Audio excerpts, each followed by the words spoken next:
முருகப்பெருமான் பிறந்த நாளான வைகாசி விசாகத்தின் ஆன்மீக ரகசியங்கள். வைகாசி மாதம் தமிழர் காலண்டரில் பெரும் புனிதமான மாதம். இந்த மாதத்தில் விசாகம் நட்சத்திரம் சஞ்சரிக்கும் நாளில் முருகப்பெருமான் இந்த உலகில் தோன்றினார்.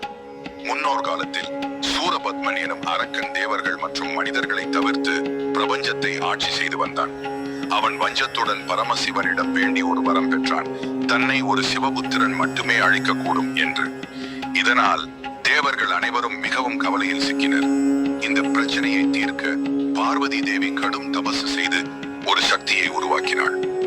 அதிலிருந்து 6 தீய கந்தங்கள் தோன்றின. இந்த 6 கந்தங்களை கார்த்திகை பெண்கள் வளர்த்தனர்.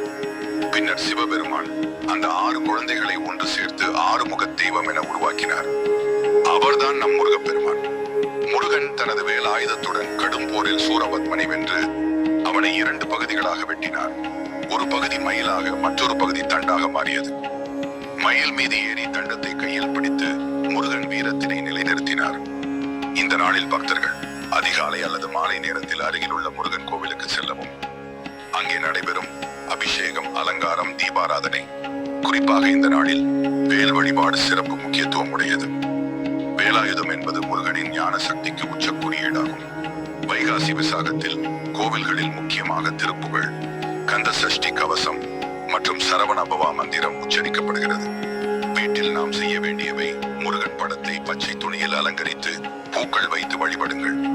வீட்டு நுழைவாயிலில் கோலமிட்டு தீபம் ஏற்றி வழிபடுங்கள்.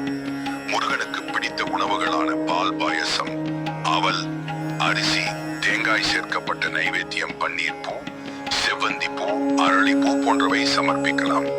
இந்த நாளில் பக்தர்கள் காலை உணவு தவிர்த்து பக்தி உணர்வோடு விரதம் இருந்து கந்த சஷ்டி கவசம் பாராயணம் செய்வர்.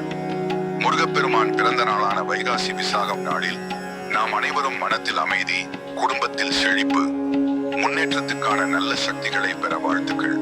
ஓம் சரவண பவா என்று ஒருமுறை சொல்லுங்கள், உங்கள் உள்ளத்தில் ஒளி பிறக்கும். இந்த வீடியோ உங்களுக்கு பயனுள்ளதாக இருந்தால் லைக் பண்ணுங்க, ஷேர் பண்ணுங்க மற்றும் சப்ஸ்கிரைப் பண்ணுங்க.